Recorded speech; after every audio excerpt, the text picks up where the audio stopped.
Você acredita em troca de cabeça? Ultimamente na internet, com a divulgação dos cultos afro-brasileiros feito por muitos integrantes de matriz africana nas redes sociais, se popularizou o termo troca de cabeça, que já é um termo conhecido há muito tempo. Inclusive, muita gente tinha medo de ir em qualquer pai de santo, que no interior chamava de curador, diz que com medo dele trocar o orixá, dele trocar o santo e de dominar aquela pessoa. Aí sempre diz, não deixe qualquer um colocar a mão na sua cabeça e tal. Só que o ritual que se fala, que está se falando na internet, de trocar a cabeça, é praticamente de trocar o destino de uma pessoa que vai morrer para ela não morrer mais. Trocar a cabeça com a outra pessoa, no caso que tem uma doença incurável, para trocar com outra que esteja saudável, enfim. Já tem muitos vídeos explicando isso na internet, mas me perguntaram muito nos últimos tempos, recebi mensagens perguntando o que eu achava desse assunto. Se realmente pode se enganar a morte, se pode se enganar os orixás, se pode enganar a doença.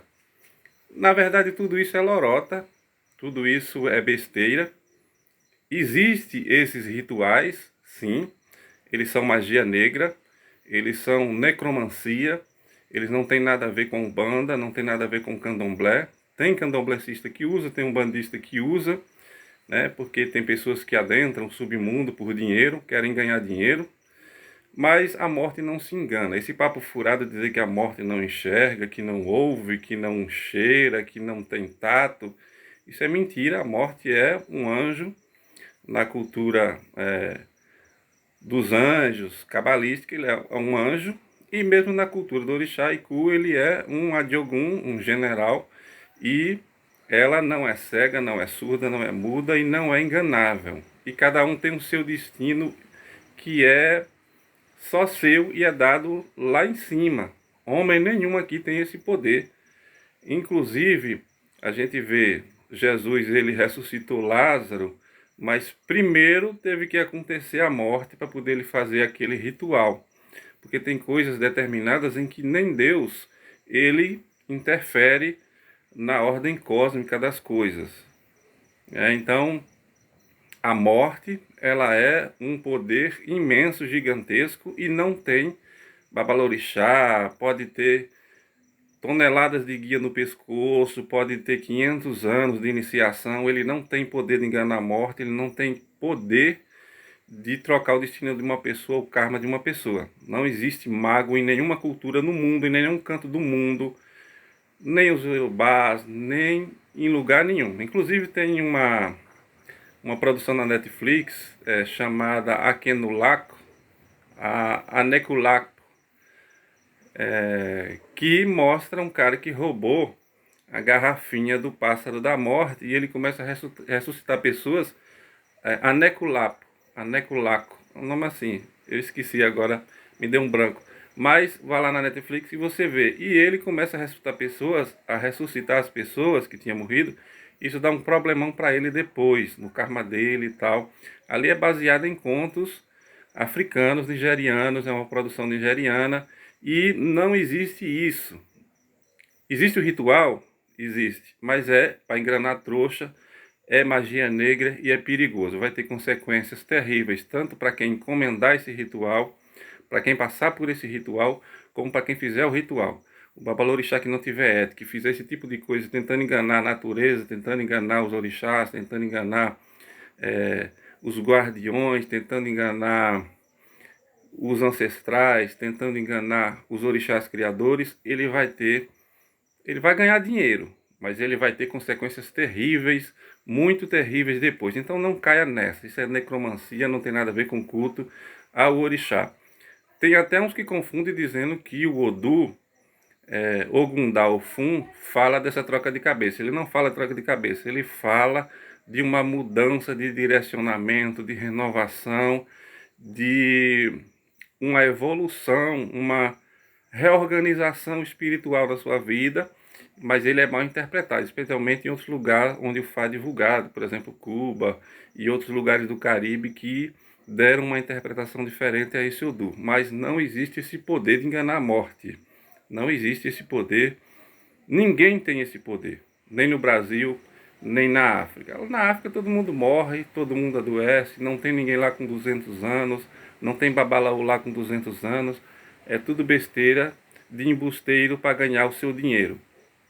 Na Bíblia se fala do bode expiatório, quando se usa um animal como vítima para levar os pecados. Depois isso foi proibido pelo judaísmo. Isso era no hebraísmo antigo, né? Mas era diferente. O bode levava as doenças e tal, mas não trocava o destino do bode com uma pessoa. Não existe isso. A crucificação de Cristo, por exemplo, seria, por exemplo, a troca do karma humano pelo sacrifício do Cristo, que seria mais ou menos uma sequência dessa questão do bode expiatório que eles faziam no deserto, só que ao invés da cruz lá com a serpente de bronze, ou do sacrifício de um bode no deserto, o Cristo se sacrificou por todo mundo. Mas nem era magia negra, era uma coisa com intervenção divina e não era troca de cabeça, de destino, de orixá. Ninguém tem esse poder. O que acontece com pessoas que diziam que trocava o orixá da pessoa, que trocava a cabeça da pessoa? Ela mexia com forças sobrenaturais e havia as forças naturais satânicas, malignas, enganavam ambos. Parecia que tudo tinha melhorado, que tudo estava bem. Aí acontecia agravamentos kármicos, amarrações, linhas entrelaçadas, mas não consegue se trocar. Depois tudo isso se desfecha em coisas sombrias muito ruins. Iku não pode ser enganado. Iori não pode ser trocado. São duas forças poderosas que você, nem eu, nem ninguém deve mexer. Portanto, se alguém tentar lhe engabelar para você entrar no mundo obscuro da magia negra e da necromancia, caia fora. Isso tem consequências muito negativas.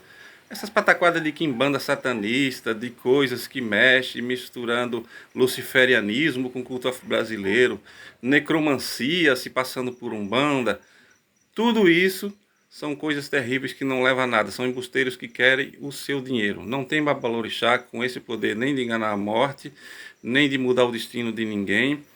O que o babalau faz, o que o Ifá faz, é ajudar a desvendar os seus códigos, os seus segredos, o seu karma, a sua ancestralidade e direcionar para você fazer certas coisas. Você ter certas forças, as forças dos orixás vão lhe ajudar a cumprir o seu destino. Mas existe uma grande mentira também no meio do ifaísmo de que tem ebó para tudo. Isso é mentira, não tem. Inclusive para a morte não tem ebó. Aquele papo, já vi babalaôs, eu fui na Nigéria e eu era um Iku e um babalaô fez um ritual e afastou a morte. Isso é mentira. Ele não morreu porque não era tempo dele morrer. Apenas foi uma má interpretação do Ifá dele, do destino dele. Se você tiver de morrer, não tem babalaô. Pode juntar 500 mil babalaô. Ele não tem poder de enganar a morte, ele não tem poder de mudar o seu destino. O destino é feito lá em cima. A vida pode ser prolongada e a morte se afastar de você? Sim, se você tiver uma bagagem de bondade, de autoiluminação, se tiver uma espiritualidade muito forte, graças muito forte conseguida ao longo da sua vida, com muitos processos, e que a vida é uma iniciação diária e completa, desde que você nasceu até o seu tempo atual. Se você vem acumulando bênçãos, você vem acumulando graças e tem alguma coisa marcada no seu destino, mas você encontrou a sabedoria, faz uma filosofia evolutiva que traz iluminação para a sua alma, aí sim, a vida pode ser prolongada, mas não com intervenção de magia negra, de necromancia. Eu vi uma senhora aí que diz que é luciferiana satanista, que fez 24 pactos com 24 demônios. Balela. Balela. Os demônios não têm esse poder, nem têm essa permissão. Que demônios fracos é esse que ela tem que fazer 24 pactos com 24 demônios diferentes e não fez com um só? Não caia nessa, são embusteiros de internet que só querem o seu dinheiro.